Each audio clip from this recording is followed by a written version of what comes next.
तो दोस्तों आपका स्वागत है एक बार फिर से हमारे चैनल नोटबोर्ड में। तो दोस्तों आज की इस वीडियो में हम क्लास 10th इंग्लिश का जो सैम्पल पेपर है सेशन 2024 और 25 के लिए जो सीबीएसई ने रिलीज़ करा है वो मैं आपको दिखाने वाला हूँ दोस्तों। इसके बाद जो इसकी ऑफिशियल मार्किंग स्कीम है, किस तरह से आपको जो है नंबर मिलेंगे, स्टेप वाइज मार्किंग कैसे होगी, वो भी मैं आपको बताने वाला हूँ। तो वीडियो में ज़रूर एंड तक बने रहिएगा दोस्तों। तो इंग्लिश का पेपर आपको पता है 80 नंबर का होता है।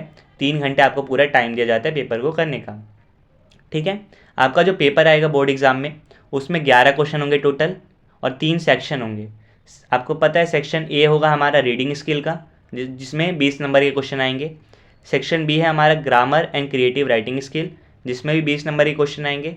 सेक्शन 3 है आपका लिटरेचर टेक्स्ट बुक, इसमें आपके 2 बुक्स हैं, दोनों से क्वेश्चन आएंगे। ठीक है दोस्तों, तो एक एक करके मैं आपको पेपर दिखाता हूँ, फिर इसके बाद जो इसके ऑफिशियल आंसर्स है वो भी मैं आपको दिखाने वाला हूँ। तो सेक्शन ए है दोस्तों रीडिंग स्किल का, 20 नंबर का है ये। इसमें आपके 2 पैसेज आते हैं। पहला पैसेज आप देख लीजिए, ये पैसेज है आपका 10 नंबर का, ये क्वेश्चन होगा पहला वाला। तो ये आपको पैसेज पढ़ना है, फिर इस पे बेस्ड यहाँ पे कुछ क्वेश्चंस पूछे गए हैं, उनका आपको आंसर करना है। ठीक है, यहाँ पे आप देख सकते हैं कुछ इसमें दोस्तों एमसीक्यू भी होंगे जिसमें आपको टिक करना है, कुछ ऐसे होंगे जिसमें ट्रू फॉल्स भरना है, कुछ ऐसे होंगे जहाँ पे आपको जो है पैराग्राफ को पढ़ के आंसर देना है। और हर क्वेश्चन के ब्रैकेट में दोस्तों आप देख सकते हैं पैराग्राफ 1, कहीं पे 2, कहीं पे 3 लिखा है। इसका मतलब क्या है कि उस पार्ट का आंसर आपको पैराग्राफ 3 या 2 पढ़ के मिल जाएगा। ठीक है, तो इससे आपका जो है टाइम भी बचेगा और आप इजिली इसको कर पाएंगे। और इसमें दोस्तों मैक्सिमम मार्क्स आपको मिल पाएंगे 10 में से। ठीक है, फिर आता है सेकेंड जो आपका पैसेज है, ये भी 10 नंबर का होगा। ये होता है दोस्तों फैक्चुअल बेस्ड या डेटा बेस्ड होता है। इसमें कुछ कुछ डेटा दिया होता है। ठीक है, जैसे आप यहाँ पे देख सकते हैं परसेंटेज दे रखे हैं अलग अलग तरह के, फिर उस पर बेस्ड यहाँ पे कुछ क्वेश्चन होते हैं।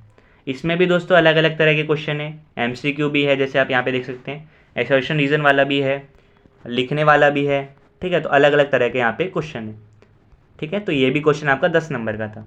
फिर आता है section be writing skill and grammar. तो इसमें जो पहला पोर्शन आता है वो क्वेश्चन नंबर 3 आता है ग्रामर का। तो आपको 12 क्वेश्चन दिए होंगे, उनमें से कोई आपको 10 करने होंगे। ठीक है, जैसे फर्स्ट इसमें आप देख लीजिए, थर्ड का जो फर्स्ट पार्ट है इसमें आपको 4 में से सही ऑप्शन बताना है, 1 नंबर का है ये। सेकेंड पार्ट में आपको एरर बताना है, फिर उसका करेक्शन क्या होगा वो बताना है। थर्ड आप देख लीजिए, आपको ये जो है इसको जो है रिपोर्ट करके लिखना है इस क्वेश्चन को। ठीक है, जो यहाँ पे क्वेश्चन रिया ने पूछा है इसको रिपोर्ट करके लिखना है। ठीक है, तो रिपोर्टेड स्पीच भी आपका आ रहा है। फोर्थ आप देख लीजिए, आपको यहाँ पे जो जो दे रखा है इनमें आपको जो फिलिंग द ब्लैंक है वो भरना है। यहाँ पे 3 चीज़ें, उनमें से क्या जो है आंसर आपका होने वाला है वो बताना है। दैट होगा, दीज होगा या दिस होगा। फिफ्थ आप देख लीजिए दोस्तों, इसमें आपका दोस्तों ये आपको पढ़ना है, फिर आपको इसका रिप्लाई जो है वो करना है, रिपोर्ट करना है। फिर सिक्स्थ है आपको दोस्तों ये एक सेंटेंस दिया है, इसमें सही ऑप्शन क्या है, यानी कि एरर और करेक्शन का कौन सा कॉम्बिनेशन जो है इसमें सही है वो आपको बताना है 4 ऑप्शन में से। फिर सेवन्थ में फिल इन द ब्लैंक्स है, एट्थ में एरर और करेक्शन लिखनी है, नाइन्थ में दोस्तों रिपोर्ट लिखना है, 10th में दोस्तों आपको फिल इन द ब्लैंक्स करना है, 11th में भी वही है, और 12th में भी दोस्तों आपको रिपोर्ट करना है। तो 12 है इसमें क्वेश्चन, थर्ड वाले में 12 पार्ट हैं, आपको कोई 10 करने हैं। फिर आता है दोस्तों राइटिंग वाला पोर्शन जो 10 नंबर का है। इसमें 2 क्वेश्चन होंगे, क्वेश्चन नंबर 4 और क्वेश्चन नंबर 5। तो 4 में दोस्तों आपको चॉइस मिलेगी 2 और 5 में भी आपको 2 चॉइस मिलेगी। तो 2 में से आपको कोई एक करना है। जैसे यहाँ पे आप देख सकते हैं 4 का ए पार्ट है और बी पार्ट है। तो ए पार्ट में आपको दोस्तों कोई टॉपिक दे रखा है ई वेस्ट मैनेजमेंट से रिलेटेड, उस पर फिर आपको क्या करना है, कंपोज करना है एक लेटर 120 वर्ड्स में। ठीक है, तो आपको ये टॉपिक पढ़ना है, फिर इस पर एक लेटर लिखना है। बी वाला जो पार्ट है दोस्तों, इसमें भी जो आपको एक लेटर लिखना है। ठीक है, और आप दोनों में से कोई एक पार्ट जो आपको अच्छे से लगता है कि आप कर सकते हैं वो करना है आपको। ठीक है, 5 नंबर का है। फिफ्थ में दोस्तों ए और बी 2 पार्ट हैं। ए में दोस्तों आपको एनालिटिकल पैराग्राफ लिखना है, ये टॉपिक आपको दे रखा है, और बी में भी आपको ये टॉपिक दे रखा है, इस पर बेस्ड एनालिटिकल पैराग्राफ लिखना है। वर्ड लिमिट वही है दोस्तों 120 वर्ड्स, लेटर के लिए भी और पैराग्राफ के लिए भी। तो ये दोस्तों आपका ग्रामर वाला पोर्शन था, 2 क्वेश्चन आएंगे। फिर आता है सेक्शन डी जो लिटरेचर बुक का है, दोनों बुक में से क्वेश्चन आएंगे 40 नंबर का, यानी कि 50% जो आपकी वेटेज है इसी पोर्शन से आने वाली है। तो बुक के जितने भी चैप्टर हैं दोस्तों उनकी आप समरी ज़रूर पढ़ लीजिएगा, उनकी रीडिंग लगा लीजिए। ठीक है, उन पे बेस्ड जो एक्सट्रैक्ट बन सकते हैं, एक्सट्रैक्ट यानी कि चैप्टर के बीच में से कुछ लाइंस आपको उठा के दी जाती हैं, उन पे बेस्ड फिर क्वेश्चन पूछे जाते हैं। तो जो सीन एक्सट्रैक्ट है उनकी आप प्रैक्टिस कर सकते हैं। तो अब आता है क्वेश्चन नंबर 6 दोस्तों, इसमें ए और बी 2 पार्ट हैं। कोई आपको एक करना है। ठीक है, क्वेश्चन नंबर 6 कितने नंबर का है? 5 नंबर का है। तो ये आपको कुछ पढ़ना है, ये पढ़ने के लिए दिया गया है। फिर उस पर बेस्ड यहाँ पे क्वेश्चन पूछे गए हैं और क्वेश्चन के साथ में आपको मार्क भी बताया गया है। जैसे सेकेंड पार्ट 2 नंबर का है, थर्ड पार्ट 1 नंबर का है, इस तरह से। फिर आपका ये बी वाला है, इसमें भी आप देख सकते हैं। तो ए और बी में से एक करना है। सेम दोस्तों 7th में है, 2 पोएम से आपको एक्सट्रैक्ट दिए गए हैं, उनमें से आपको एक करना है, 5 नंबर का है। ठीक है, जैसे यहाँ पे आप देख लीजिए। फिर दूसरी ये वाली पोएम है the tale of custard dragon, उस पर बेस्ड यहाँ पे क्वेश्चन है। फिर आता है 8th दोस्तों, 40 to 50 वर्ड्स में आपको आंसर करना है। 5 क्वेश्चन दिए गए हैं, किन्हीं 4 को आपको करना है, 3-3 नंबर का है, यानी 4 3 12 मार्क्स का आपका पेपर है। मतलब ये वाला क्वेश्चन है 8th क्वेश्चन। तो आपको यहाँ पे क्वेश्चन दिया है, उसके ब्रैकेट में आपको चैप्टर का नाम भी दिया है कि क्वेश्चन किस चैप्टर से आया है। तो इससे आपको एक तरह से रिवाइज करने में आसानी होगी। ठीक है, आप आसानी से जो है इस चैप्टर को समझ पाएंगे, क्वेश्चन को समझ पाएंगे और लिख पाएंगे। फिर है क्वेश्चन नंबर 9 दोस्तों, 3 क्वेश्चन दिए हैं, कोई 2 करने हैं, 6 नंबर का ये क्वेश्चन है और वर्ड लिमिट 40 to 50 वर्ड्स है। 8th की भी वर्ड लिमिट सेम है 40 to 50 वर्ड्स और 9th की भी। फिर आता है 10th दोस्तों, 2 क्वेश्चन है, एक कोई करना है, 6 नंबर का है और 100 से लेके 120 वर्ड्स की लिमिट है। ठीक है, उसके बाद दोस्तों 11th है, इनमें भी 2 में से एक करना है, 100 से 120 वर्ड्स की आपकी लिमिट है। ठीक है दोस्तों, और ये भी 6 नंबर का है। तो ये दोस्तों आपका पूरा इंग्लिश का पेपर था क्लास 10th का, जो मैंने आपको दिखा दिया। फिक्स चीज़ें दोस्तों जिनमें से क्वेश्चन आता है। अब वो टाइम नहीं है कि आप जो चैप्टर अगर आपने पढ़ लिया, उसके क्वेश्चन आंसर आपने रट लिया, याद कर लिया, तो आप डायरेक्ट लिखाएंगे, ऐसा नहीं है दोस्तों। अब थोड़ा कॉम्पिटेंसी बेस्ड क्वेश्चन आते हैं इंग्लिश में, तो आपको सिचुएशन बेस्ड क्वेश्चन आपको उसका जो आंसर लिखना होगा। ठीक है, आपको कंपेयर करने का आ सकता है, 2 चैप्टर्स को कंपेयर करिए, 2 कैरेक्टर्स को कंपेयर करिए। ठीक है, आप अगर किसी सिचुएशन में होंगे तो आप क्या करेंगे, इस तरह के क्वेश्चन आ सकते हैं। तो अब इंग्लिश को जो है दोस्तों, आप जितनी प्रैक्टिस करेंगे इन सारे क्वेश्चंस की, अलग अलग सैम्पल पेपर्स की, जैसे ये सैम्पल पेपर की आप प्रैक्टिस कर सकते हैं, तो आपको एक तरीके से आइडिया हो जाएगा अच्छी तरीके से। और इंग्लिश में दोस्तों सबसे ज़रूरी होता है टाइम मैनेजमेंट, तो उसकी भी आपको प्रैक्टिस करनी पड़ेगी। ठीक है दोस्तों, तो ये आपको मैंने सैम्पल पेपर दिखा दिया।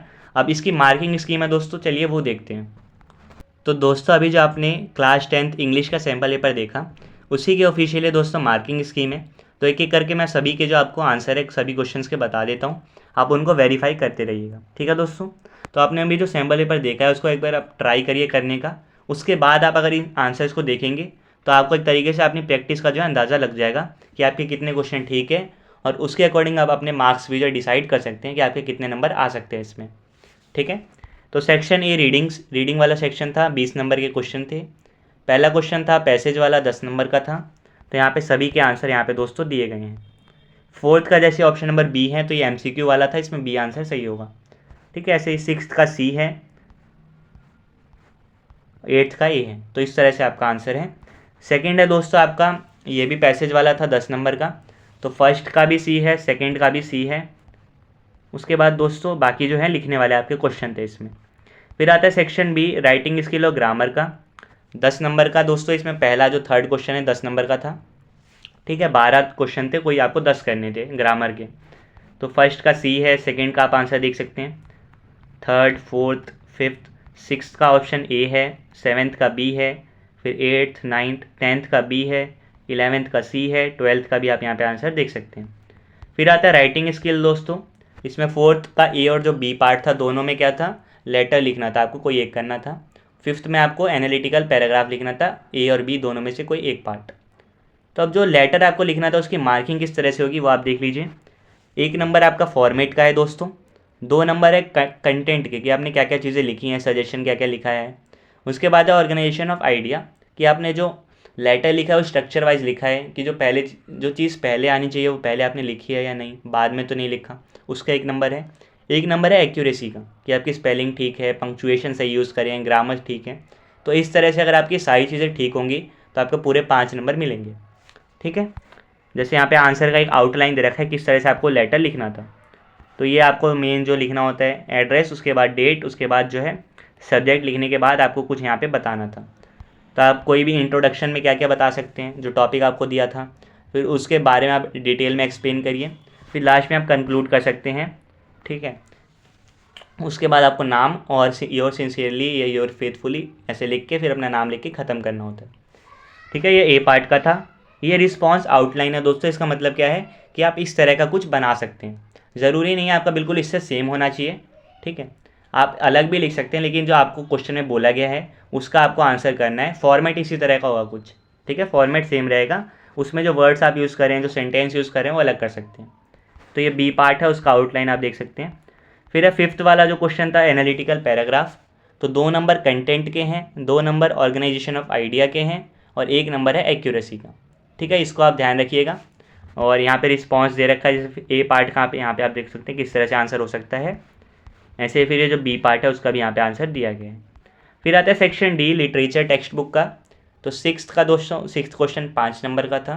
ए और बी 2 पार्ट थे, दोनों में से आपको कोई एक करना है। तो ए वाला आप देख लीजिए आंसर सबके, और फिर बी वाला आप देख लीजिए। फिर सेवेंथ दोस्तों, इसमें भी एक्सट्रैक्ट दिए थे, 2 में से आपको दोस्तों कोई एक क्वेश्चन करना है, ये भी 5 नंबर का है। तो ए वाले के आंसर आप देख लीजिए, फिर बी वाला जो है उसका भी आप आंसर यहाँ पे देख सकते हैं। फिर सेवेंथ हो गया दोस्तों। फिर आएगा क्वेश्चन 8, जिसमें आपको 5 में से कोई 4 क्वेश्चन करने थे, 3-3 नंबर के थे सारे, और 40 to 50 वर्ड्स की लिमिट थी। इसमें मार्किंग स्कीम दोस्तों बता रखी है यहाँ पे, 1 नंबर कंटेंट का है, 1 नंबर ऑर्गेनाइजेशन का है, ठीक है, तो 2 नंबर आपको मिलेंगे इसमें। और दोस्तों हाफ मार्क्स आपके डिडक्ट हो सकते हैं अगर आपकी जो एक्यूरेसी है वो ठीक नहीं है, ठीक है, और अगर आपके मान लो एक लाइन में या एक सेंटेंस में आपके 2 से ज़्यादा स्पेलिंग मिस्टेक्स हैं, एक क्वेश्चन में बहुत ज़्यादा मिस्टेक्स है ग्रामर की, तो भी आपके मार्क्स कटेंगे, ठीक है दोस्तों। तो ये है आपका, यहाँ पे कुछ कुछ पॉइंट्स लिखे हैं जो आप अपने आंसर में लिख सकते थे। फिर है 9th, इसमें भी दोस्तों 3 में से कोई 2 क्वेश्चन करने थे, तो ये आप देख सकते हैं 40 to 50 वर्ड्स में करना था, तीनों के आप यहाँ पे कुछ पॉइंट्स देख सकते हैं। फिर आता है क्वेश्चन नंबर 10 दोस्तों, 2 में से एक क्वेश्चन करना था आपको 100 to 120 वर्ड्स में, ठीक है, 6-6 नंबर का था, यहाँ पे उसके कुछ पॉइंट्स लिखे गए हैं जिनको आप यूज़ कर सकते हैं। इसमें 3 नंबर कंटेंट का है, 2 नंबर एक्सप्रेशन का है और 1 नंबर एक्यूरेसी का है। तो यानी कि आपको इन सब चीज़ों का ध्यान रखना है, आपको आंसर अच्छी तरीके से लिखना है, ग्रामर मिस्टेक्स नहीं होनी चाहिए, ग्रामेटिकल मिस्टेक्स, पंक्चुएशन आपको सही जगह यूज़ करना है, कंटेंट आपको सही लिखना है कि क्वेश्चन में आपसे पूछा क्या है और आप सही लिख रहे हैं कि नहीं लिख रहे, वो आपको ध्यान रखना है, ठीक है। फिर एक्सप्रेशन है, आपने वर्ड्स किस तरह से एक्सप्रेस किए हैं, किस तरह से आपने सेंटेंस बनाया है, वो सब। फिर बी पार्ट का भी यहाँ पे सेम है दोस्तों, 3 कंटेंट का है, 2 एक्सप्रेशन और 1 एक्यूरेसी का नंबर है।